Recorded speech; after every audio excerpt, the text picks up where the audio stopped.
Hello friends, मानव के पास PS4 game है और Xbox वन एस गेम है। तो ये दो गेम है मानव के पास। तो मनोज भी मुझे हमेशा बोलते थे, पापा वो बहुत बड़े बड़े इसका गेम है, बहुत हाई लेवल्स वाले गेम है जो मेरे छोटे बच्चे मनुष्य को जमता नहीं, खेलने में बहुत ही ज़्यादा डिफ़िकल्ट है। तो मैंने इस पे प्ले स्टेशन पे सर्च किया था कि PS1 मिल जाए या फिर PS2 बहुत ही कम ग्राफिक्स का, तो वो अभी अवेलेबल नहीं है। तो लेकिन ये एक नया मॉडल निकाला है उन्होंने, तो that is PS station classic.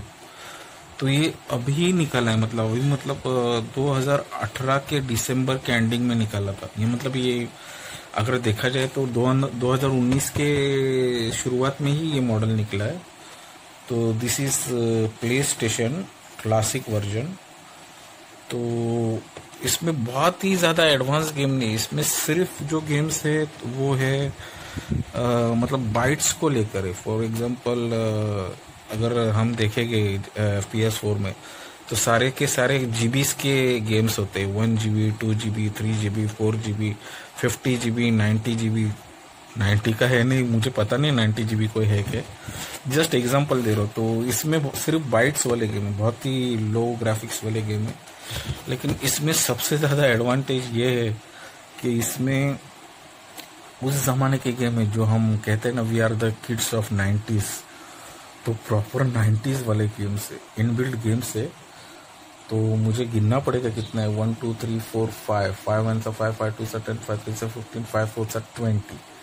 मतलब एक 20 के आसपास इनबिल्ट गेम है। और बहुत ही, मैंने तो खेले नहीं है, अब जस्ट ही मंगाया है ये। बहुत ही छोटा साइज है इसका, बहुत छोटे साइज का गेम है। तो इसके साथ 2 कंट्रोलर आए हैं। तो बहुत ही सुपर, मतलब भले ही इसका MRP है मुझे लगता है 16,999, मतलब 17,000 के आसपास का MRP है। लेकिन मैंने डिस्काउंट में खरीदा है, मतलब मुझे लगता है बहुत सारे लोग खरीदते नहीं होंगे इसे, इसलिए इसकी कीमतें बहुत ज़्यादा गिर गई। मतलब ऑलमोस्ट मुझे लगता है 6,500 के आसपास का लिया है मैंने इसे अमेज़ॉन से, 6,500। तो मुझे लगता है लॉन्च होने के बाद उसका डिमांड नहीं होगा, क्योंकि बहुत ही, लेकिन जनरली क्या होता है, PS1 PS2 PS3 PS4। तो अभी सोनी वालों ने PS4 के बाद PS5 क्यों नहीं लॉन्च किया, ये PS क्लासिक क्यों लॉन्च किया? तो इसके पीछे ऐसा रीज़न है कि छोटे बच्चों को एक माइंड में लेकर उन्होंने बनाया। तो बहुत ही छोटे बच्चों के लिए अगर देखा जाए तो कुछ सीरीज की कीमत 3 4 5 हज़ार होती है। तो ये अगर आपको 6 साढ़े 6 हज़ार के आसपास के रेंज में मिल रहा है, that is one of the biggest thing. मतलब बहुत ही खुशी की बात है कि सोनी जैसा ब्रांड, जिसकी MRP 16,999, मतलब 17,000 के आसपास की थी जब लॉन्च किया था, तो अभी 6 महीने में हो सकता है कि कोई कस्टमर खरीद रहा ही नहीं होगा। तो पड़े पड़े क्या करे, तो उसे बहुत ही कम कीमत में, ऑलमोस्ट 60-70% डिस्काउंट के हिसाब से मतलब इसे दिया है। तो ये तो बहुत अच्छी बात है। मैंने घाई नहीं की लेने के लिए, 6 महीने अगर पहले लेता तो ज़्यादा से ज़्यादा 10-20% का ही डिस्काउंट होता। तो आज ये 17,000 की चीज़ ऑलमोस्ट 6,000 6,500 के आसपास मिली है, वो भी PS4 के ब्रांड का है। तो ये बहुत ज़्यादा एडवांस वर्जन नहीं, बहुत ही क्लासिक वर्जन है, जिसे हम 80s के किड्स यूज़ किया करते थे। उसका मॉडल भी है कुछ उसी के ज़माने जैसा, मतलब उस ज़माने में हम कैसे खेलते थे।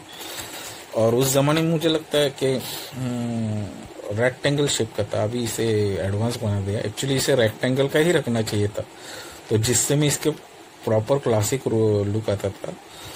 तो कॉलेज के ज़माने में मुझे याद है, मतलब 200 250 के 150 100 रुपए के हम ब्रिक्स गेम खेला करते थे। तो उस ज़माने में मेरे पास टीवी गेम तो कोई था नहीं, तो ब्रिक गेम्स हुआ करता थे, जिसमें हम 2 पेंसिल सेट डालते थे।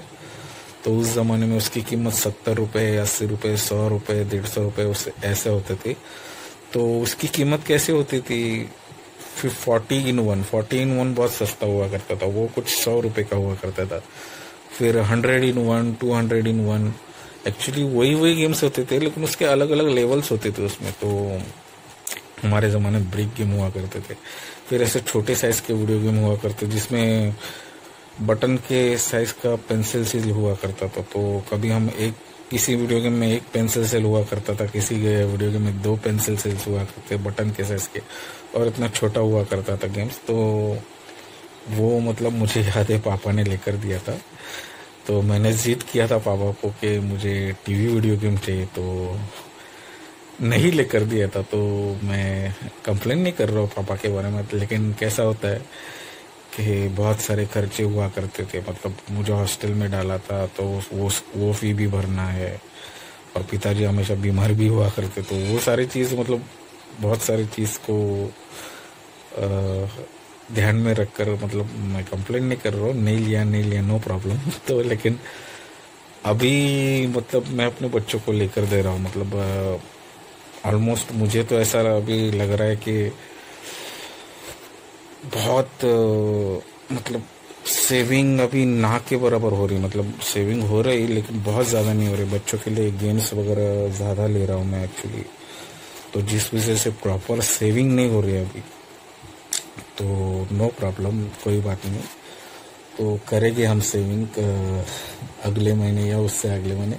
लेकिन ये सारी चीज़ लेने के बाद क्या होते हैं, बहुत सारे पैसे खर्चे हो जाते हैं, तो उसकी वजह से प्रॉपर सेविंग नहीं होता है। तो कोशिश करूँगा कि अगले महीने से सेविंग करना शुरू कर दूँ। तो लेकिन सेविंग नहीं हो रही तो इस बात का गम नहीं है, क्योंकि जनरली क्या होता है, कुछ लोग होते हैं जो कमाने के बाद सारा पैसा जुए में उड़ा देते हैं, कुछ लोग होते हैं शराब में उड़ा देते हैं, कुछ सिगरेट में, कुछ गुटखा, कुछ पान मसाला, कुछ पता नहीं किस तरह का क्या क्या नशा होता है, उसमें खर्चा करके लाइफ को पूरा बर्बाद कर देते। लेकिन मुझे इस बात की खुशी है कि मैं किसी तरह का नशा नहीं करता हूँ। लेकिन जो पैसे जो आते हैं, तो बहुत सारे पैसे बच्चों को गेमिंग वगैरह में खर्चा होते हैं, जिसकी वजह से सेविंग बहुत कम होते। तो कोशिश करूँगा कि मैं नेक्स्ट मंथ से सेविंग करना शुरू कर दूँ। लेकिन इस बात की खुशी है कि मैं ऐसे चीज़ के लिए पैसे खर्चा कर रहा हूँ जो मतलब हमारे बचपन में बहुत सारे मिला नहीं करते थे ये सारी चीज़। तो अभी की जो यंग पीढ़ी है उन्हें सारी चीज़ें मिल रही है, तो one of the best thing, मतलब ऐसा लगता है कि अब मेरा बचपन मैं जी रहा हूँ। मुझे गेम्स वगैरह खेलना कुछ पसंद तो है नहीं, मुझे याद नहीं जब से मैंने PS4 लेके, मुझे लगता है कुछ साल हो गया रहेगा, ज़्यादा हो गया होगा। तो मैंने मानव के साथ एक गेम भी नहीं अभी तक खेला है, ना कार का गेम खेला है, ना कोई PS4 का एक्शन गेम खेला है, मैं एक लेवल तक उसके साथ नहीं खेला है। सिर्फ जब वो गेम चालू करता है तो कभी कभी ऐसा कोई बटन्स प्रेस करके देखता हूँ क्या इफेक्ट हो रहा है कि नहीं। ऐसा कभी कभार, ऐसा 2-4 महीने में एक बार हाथ में लेके देखता हूँ कि क्या होता है बटन प्रेस करने से, कौन सा लेवल क्या। लेकिन गेम अब तक मैंने स्टार्ट नहीं किया है। मतलब कैसा होता है, हर एक एज होता है जो हम मतलब बचपन से लेकर हम स्कूल तक ज़्यादा से ज़्यादा 11-12 तक ही हम गेम्स खेल सकते हैं। लेकिन उसके बाद अगर हम चाहे भी तो नहीं खेल सकते। लेकिन मैं अगर कहूँ क्या हम मुझे खेलना है मैं खेलूँगा, लेकिन नहीं खेल सकते। अभी ऐसा शर्म जैसा होता है, जब गेम अगर हाथ में अगर उठाओ तो ऐसा शर्म जैसा आता है कि यार इतना बड़ा हो गया अभी तक वीडियो गेम खेल रहा है, तो कैसा तो लगता है। लेकिन मैंने देखा है मतलब बाहर गांव में जो अमेरिका वगैरह है, वहाँ पर लोग 30 साल 40 साल 50 साल 60 साल तक गेमर होते हैं। वो मतलब जिस तरह बाइकर्स होते हैं हमारे इंडिया में, उस तरह वहाँ के लोग गेमर्स होते हैं। मतलब वो अपना आधा समय काम में जाते हैं, जॉब करते हैं, बिजनेस करते हैं, और आधा समय गेम खेलने में बिताते हैं। तो मुझे पता नहीं वो कैसे क्या ऐसा करते, तो वो मेरे लिए पॉसिबल नहीं है। तो but still I am happy कि बच्चों के लिए लेके दे रहा। तो अभी ये सब गेम वगैरह देख के ऐसा मत सोचो कि मैंने अपने बच्चों को सिर्फ 24 घंटा खेलने के लिए बोलता हूँ। नहीं, दिन में 1 आध घंटा उन्हें बोलता हूँ खेलने के लिए, 1 आध घंटा सुबह, 1 आध 1 आवर दोपहर को, बाद में शाम को स्टडीज़ करने को भी बोलता हूँ। और संडे के दिन सैटरडे संडे बाहर खेलने के लिए भी उनको भेजता हूँ। तो जनरली क्या होता है, पेरेंट्स लोग ऐसा सोचते हैं कि हमारा बच्चा फर्स्ट रैंक आए, 95% आए, 100% आए, लेकिन मैं ऐसा सोचता हूँ कि चलो ठीक है, उनका बचपन स्टडीज़ में भी होना चाहिए, थोड़ा खेलकूद में होना चाहिए। हो सकता है उनके परसेंटेज बहुत ज़्यादा ना है, लेकिन इस बात की खुशी होगी कि उन्होंने अपना बचपन जिया है, तो that is the big thing for me. Share chat.